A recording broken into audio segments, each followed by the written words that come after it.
Hello, everyone, and welcome to Press Start, the podcast that's everything and anything video games. I am your host, Azure, and I want to start with. So, I don't know how I'm going to start this. I don't even know what I was trying to say. I remember as a kid, growing up, going to midnight releases. Okay, I can't say going to a bunch of them. I went to one exactly, but I wanted to go to a bunch. I remember, going, waiting in line, getting at GameStop. I think it was like about 11 to check in to make and all that to make sure you're there. And then at 12 at midnight, or I guess technically 12:01, because I think they had to, move it up, wait till it got to 12:01 and go in and picking up my copy of Fable 2.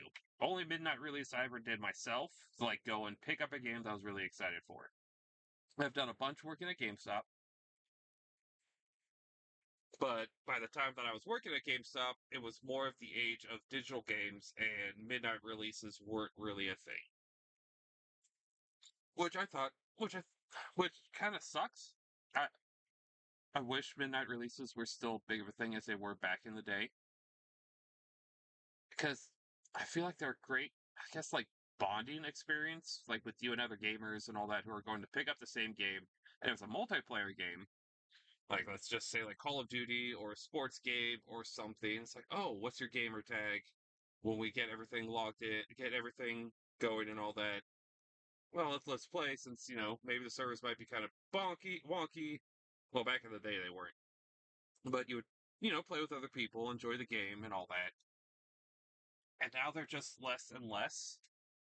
And I guess I told that story.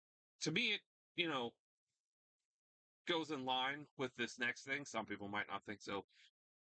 But it goes to the whole fact that the Ubisoft CEO said that gamers need to become comfortable with not owning their games. And what he meant by that is like digital games. Because it seems like that's where like a lot of things are going. Because with like Steam, PlayStation, the PlayStation Store, PlayStation Network, and games from there, Xbox Game Pass, all that stuff, and like when Epic has it now, and all that, like going that way. And he got a lot of heat for this, which some people might be like, why did he get upset by this? Most people buy games digitally. That's not a problem anymore.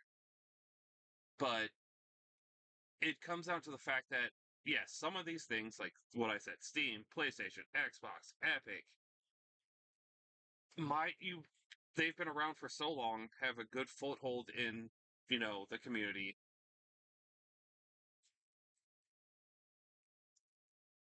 But so they're not going to go away anytime soon or probably ever. So the digital games you have bought on there, you're going to be able to play.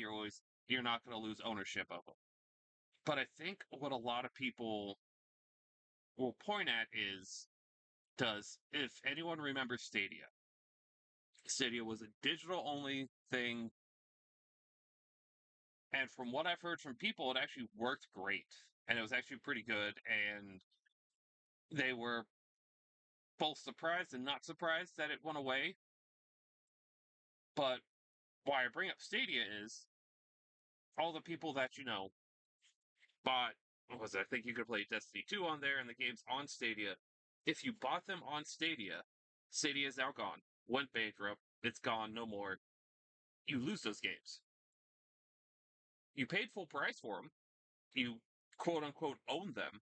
But since the service is no longer there, you lose ownership of them. You can't play them anymore. And I think that's what a lot of gamers at the community was upset at him for. Is that shouldn't be the case. So, I, and if that becomes a thing, the whole pay per playtime for a paid session or whatnot, I don't. That'd be going down the wrong track. Because that's the reason why, yes, I have a laptop. I have a bunch of games that I've bought on Steam. I'm 100% confident that in my whole lifetime, Steam will be fine. Also said we worked on COD that they should charge gamers to reload this. That's funny. But yeah, like Steam, for a majority of the rest of my lifetime, I have 100% confidence that Steam's not going anywhere. PlayStation, same thing. I'll buy some games on there digitally because I have the PlayStation Plus Platinum or whatnot, so they have a bunch of free games. So I'm okay with that. But I'm not, but I still, like, if I had the option between buying physical copies, I would rather buy a physical copy of a game because I know I have it. I just like the aesthetic of looking at it, having it up on a shelf. But I know that if for some reason PlayStation just shut down, just went bankrupt, I still have the console, which can still read the disc, so I can still play it. I can't access online servers because they're down, but I can still play the game.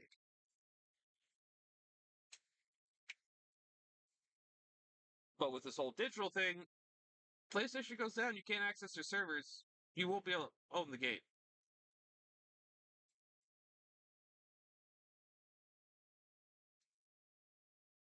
It's just also I like having my games on online library on the cloud because I don't always have the storage space for the games on my PC or space for physical copies. And I get that.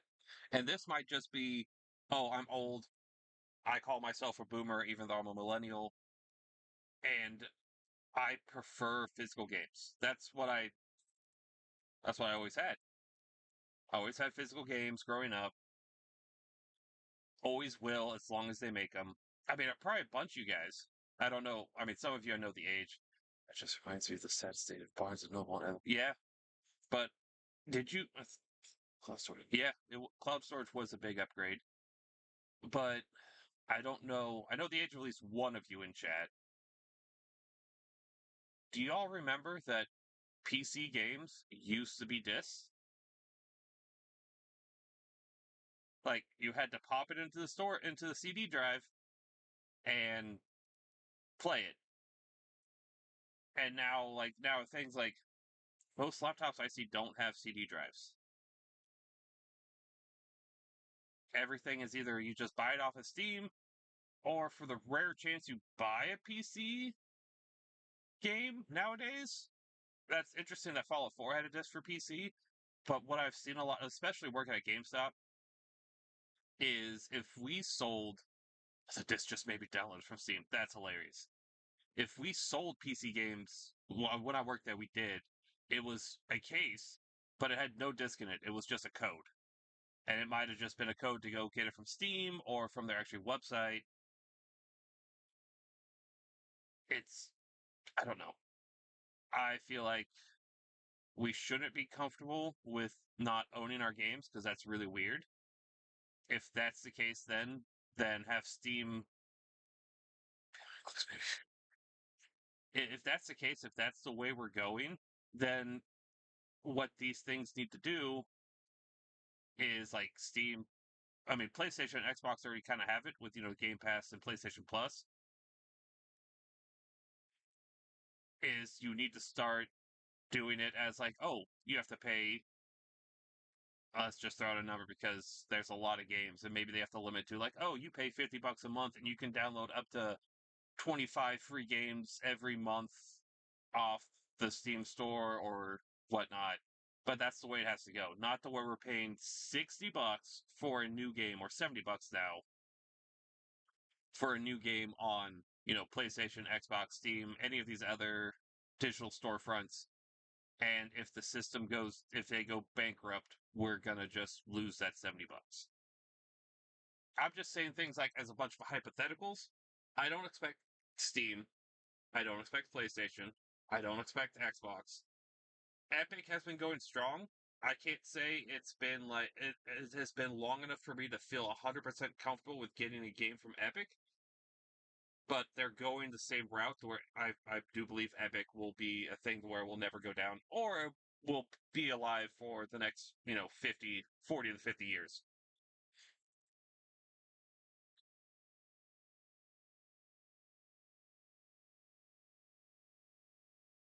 So it's just I don't know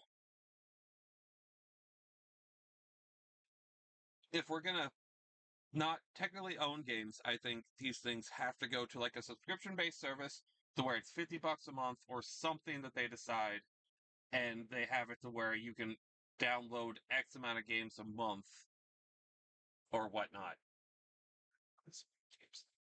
Yeah, and those are just like like the old iPods and stuff like that. They had games, and I know people play a lot of games on mobiles now. With phones won't go away. The Apple Store, the Google Play Store aren't going to go away. So if you get a game off of there, you're more than likely fine. I just feel like if you're going to say that, then start making everything a subscription service instead of having us pay full price for a game, a digital game that, in theory, these storefronts might never go down, but if they do, we're out $70. That's my whole thing. That is my whole thing on the matter.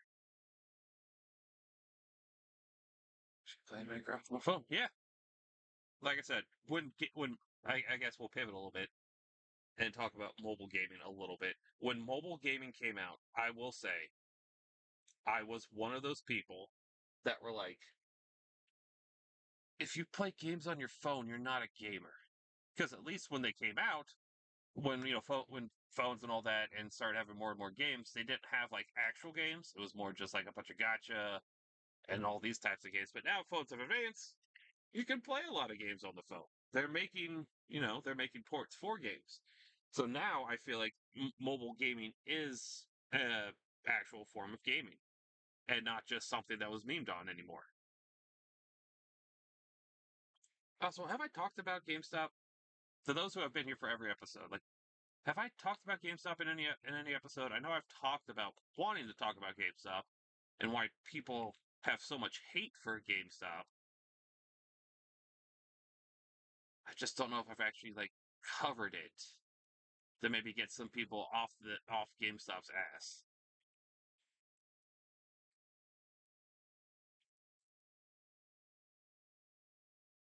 And if you can't remember, I'll probably still just talk about it, and it'll be a double talk about if I have talked about it in the past.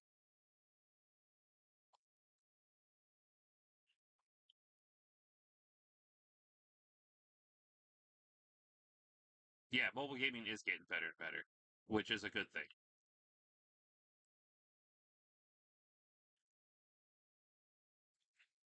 Okay, so guess I haven't talked about GameStop and about why I don't understand why so many people hate on GameStop. Because I worked for GameStop. Probably at least at the store that I worked at, I would rank the year that I worked there as the best job I've ever worked.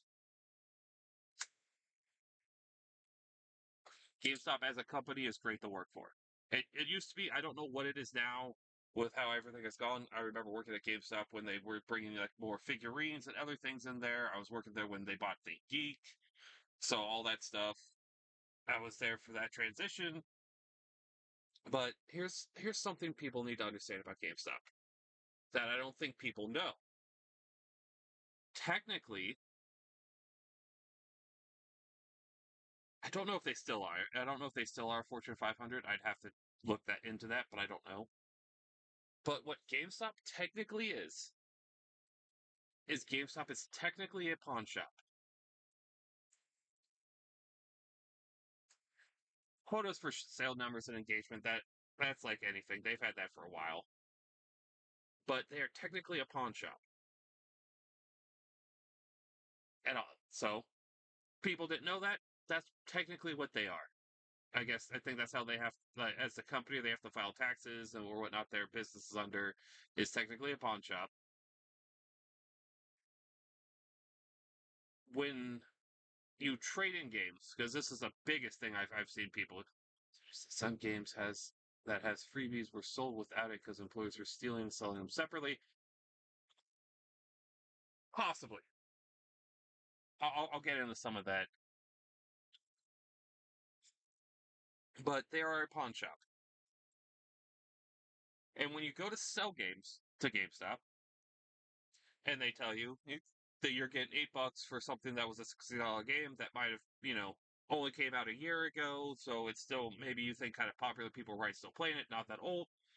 But what you got to understand is when you trade in a game, the system that they use knows exactly how many copies of that game that are in the whole company, in their warehouse, in other stores. So that's how they come up with the prices.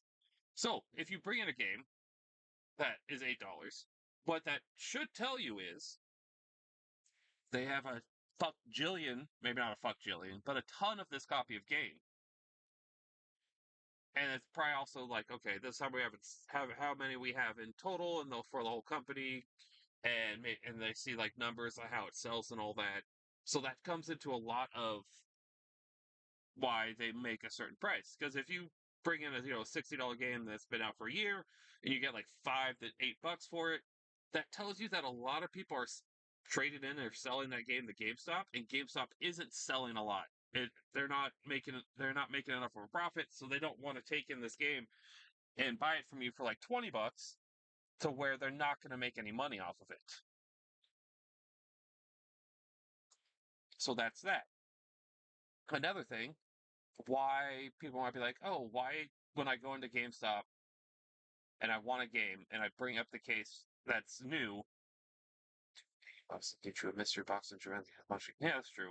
But if you go into GameStop and you get a case for like a brand new game that maybe just came out or it's been out for a while, but they still have a new copy of it, and then you bring it up and they say, hey, we have this for pre-owned for like 10, $15 cheaper. And you're like, and you may be like thinking like, why would they try to sell me a pre-owned game and not a new game? Well, the thing is with GameStop, I know back when I worked, it was they earned like 1% profit off of new games as to where they make full profit off selling a used game. So that's why they like to sell used games.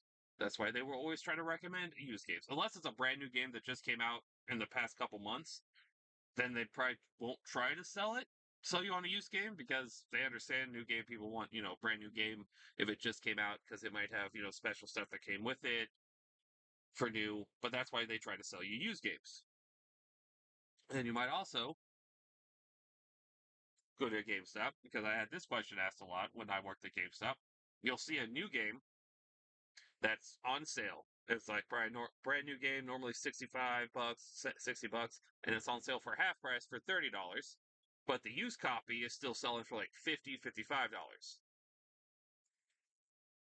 GameStop, for the most part, doesn't set the prices for new games.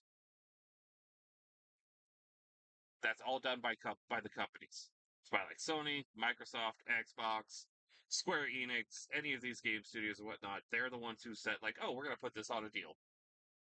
And GameStop will just keep the pre-owned there. We'll just suck it up for that week or month or whatnot that the new game is on sale, and they're not gonna change the prices. So that's why if you go to GameStop, see a new game selling for on sale, and it's cheaper from the pre-owned, that's why that. Now this whole thing about uh, you know, oh, what makes me sad. Here's the thing: I saw news that some games that has freebies were sold without it because employees were stealing and selling them separately. I can tell you that it's not a common occurrence, or as common as you might think. Usually, that's not how it happens, because usually a lot of times now, or from what I know when I work there, like the stuff that comes with freebies are usually in the game case itself. So they were, you know, opening it up and selling the game out of the plastic. That's not a common occurrence. I can tell you those people were caught and were fired. and GameStop probably did what they could to make it up to the people who lost their freebies. The only time that, I guess from working at GameStop that freebies were taken or were allowed to be taken by employees is if the game had been out for a while, hasn't sold, and the freebie is like sitting in their case in like one of their drawers, because if it's something that's out of the plastic that we hand to the customer when they buy it, then at that point, you know, the store manager, assistant store manager might be like, hey, if anyone wants this because it's been sitting here for a while and they need to clean out space, you can take it. I have taken some freebies before because it's been sitting there for a while. No one has bought the game in a while. So I have taken them. I have gotten used to the freebies.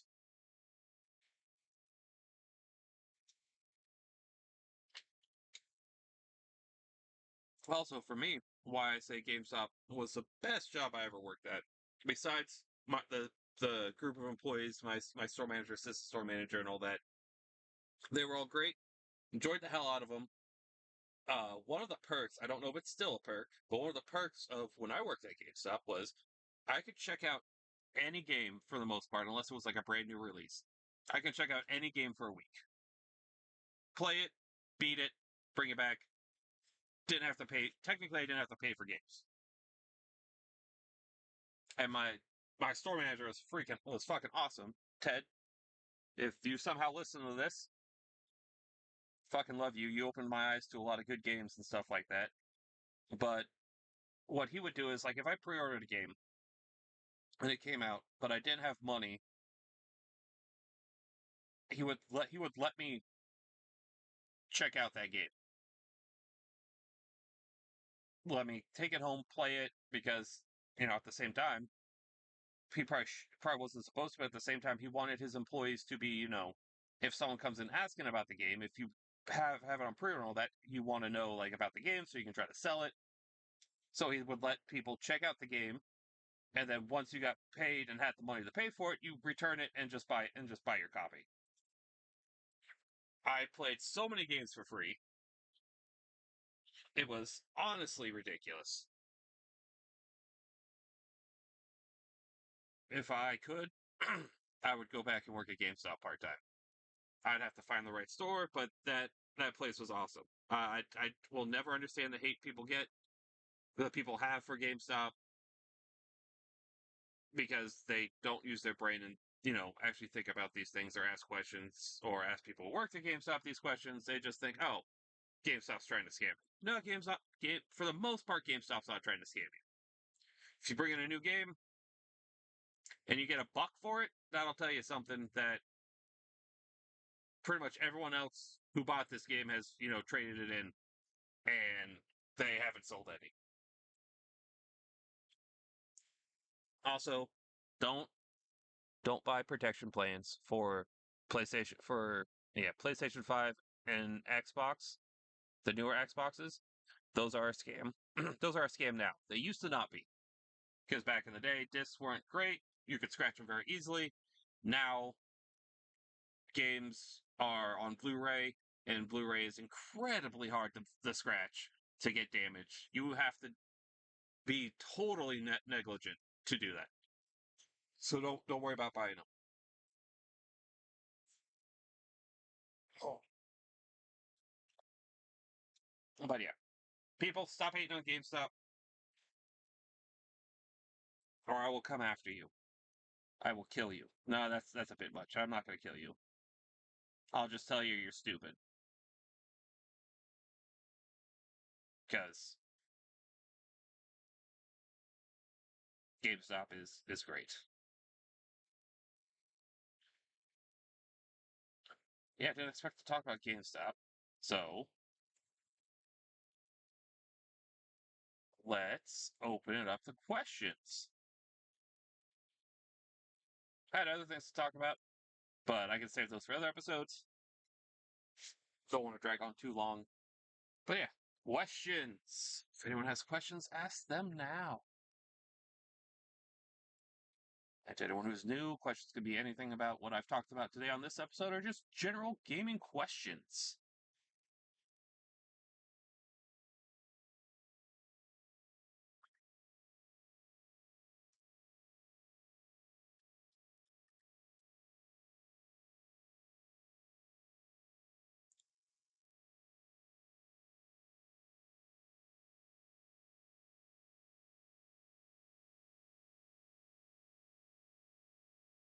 Interesting. No questions.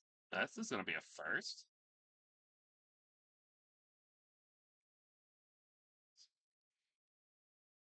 I do want to, because I remember seeing was Cass had said something about how he missed, yeah, missed couch co-op, local split screen, and LAN parties. I miss those two. Those were the good old days, and I wish those could come back because that was a great experience. Just going over to your buddy's house who maybe have a console, or you took your console over to someone's house and just playing like games. Could have been. I mean, I've done it with even single player games. And we just take turns playing like what's one I can remember playing like Resident Evil and some other things where it's just all one person plays for a little bit and then you switch, or playing multiplayer games like Tekken, Mortal Kombat. What was it? I remember playing a lot of was it Snowboard Kids back in the day on couch co-op. Never really did many LAN parties. That is one thing I can say I never really did.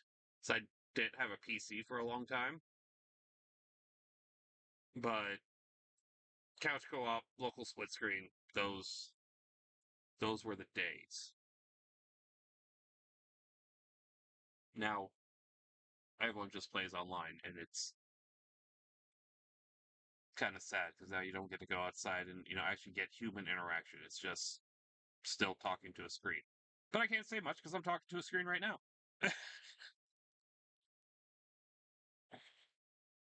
Okay, interesting. This is a first. No gaming questions. Okay.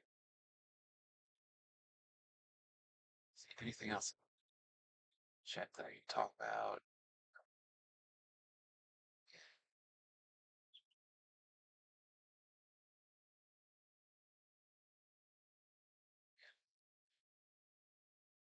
It is still socializing, but I don't know. I still go with the whole thing like it is socializing, but it's not teaching you like how to talk to people face to face and know what you can and cannot say because people get an ego and think, oh, I'm gonna say whatever I want, and I'm not gonna get punched. I'm not gonna get any repercussions. I'm not gonna get punched in the face.